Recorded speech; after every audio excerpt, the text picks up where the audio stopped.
America prepares. All America alters its pattern of life and work to meet the demand for protection. Industry is a double step to supply the sinews of safety, the armaments of war that an embattled world must have if democracy is to survive.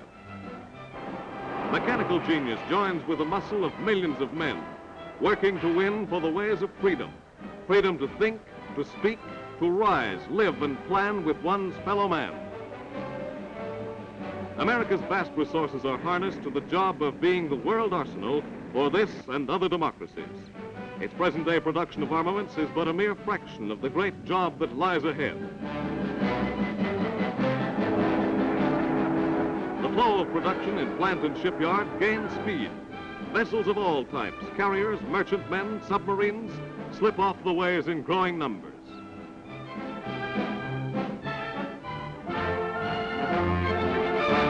And the beat of feet sounds over the land. Feet intent on training, on growing fit for whatever destiny holds ahead. Heroes, every one. Heroes by the million. Men who abandon home and vocations that they may be ready to defend democracy if necessary. Sturdy of body, firm in spirit, seamen, marines, soldiers, and flyers. A huge civilian army joins in this great defense program.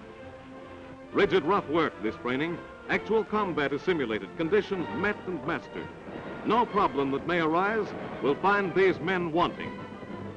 Men like these are not to be stopped.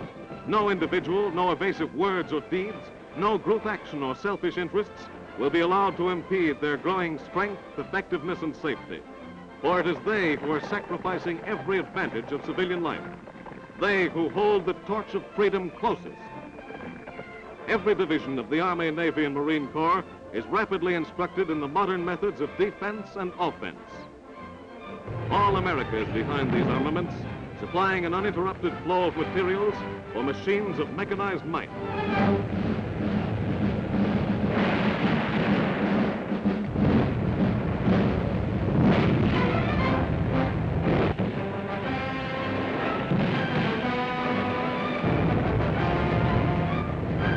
America is making many tanks. The Americans are rapidly learning their use. A rough branch of the service, making all the more necessary the intensive training of the day for total preparation against any threat to freedom. In less than a year, miracles are wrought in the production of tanks, rolling fortresses geared to demolish anything in their paths, conquering all obstacles on every nature of terrain.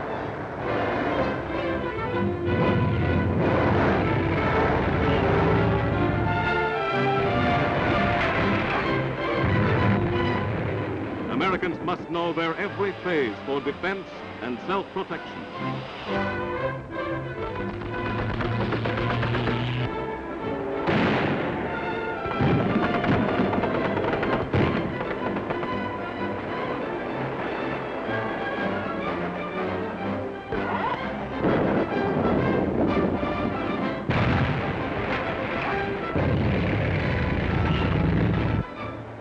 The quick spanning of streams with portable bridges for the advance of lumbering, powerful tank corps, forerunner of the infantry, successor to the cavalry, as wars are conducted today.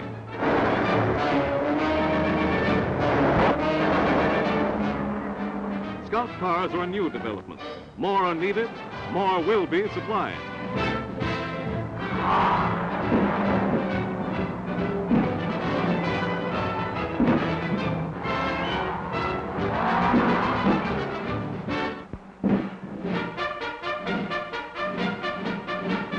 On guard at the Panama Canal, Uncle Sam's vital water lifeline, joining the two great oceans of the world. Protection of this most important artery rests with many divisions. Its Air Force, searching eyes that look down from the sky, from the Atlantic to the Pacific. Soldiers, sailors, and Marines are trained especially to guard this long, thin link, permitting quick disposition of naval units from one ocean to the other, allowing supply and merchant ships safe passage for their cargoes of war or peacetime.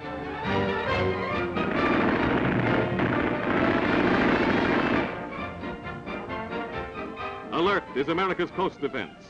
Now it takes on new importance.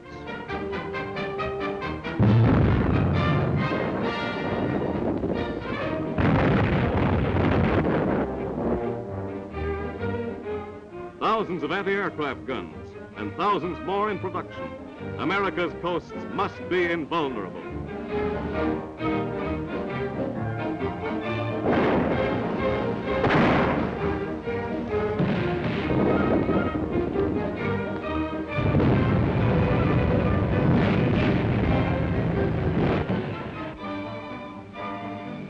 America's Army takes to the air, while more and more bombers roll off the assembly lines at high-powered factories. Growing air armadas stand ready, guided by pilots second to none. Men training with bombers, with fighters, with pursuit planes. Intrepid men, learning every formation, learning to keep the air above America free.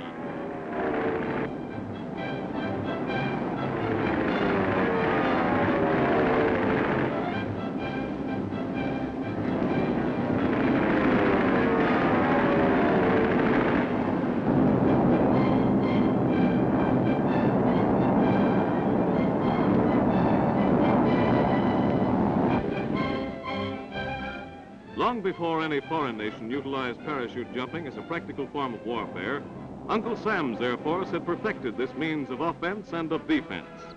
First, the equipment of guns and accessories are thrown safely to the earth. Then the men pile out. There's a whirlwind descent, then a tug as the parachute opens to glide the men to safety.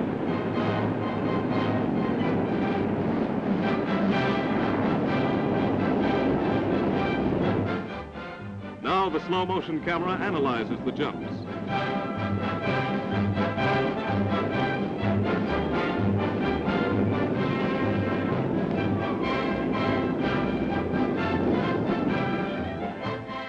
For perfect form, the parachutist is expected to land standing on his 2 feet.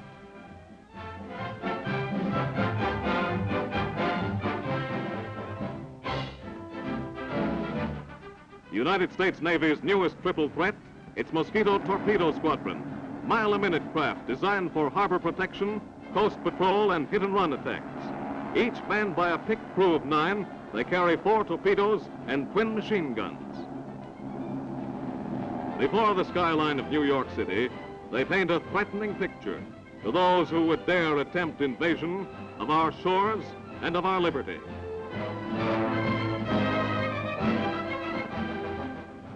But the fleet is the total hitting might of the United States Navy. Gigantic floating fortresses designed to carry massive guns and deliver their unharnessed fire in defense of the nation's shores. America's call to arms directs a 2-ocean navy of heavy cruisers, destroyers, submarines, and planes. Planes ever growing in effectiveness to find the enemy, bomb him, chase his planes from the air, and observe the fire of their own battleships.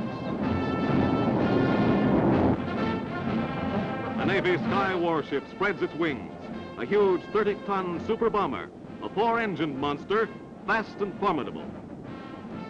More destroyers are on the way to make the 2-ocean Navy a reality.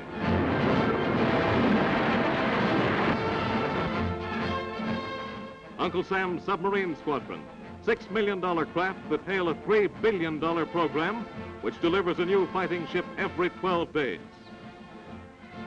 Eyes under the sea, eyes for defense.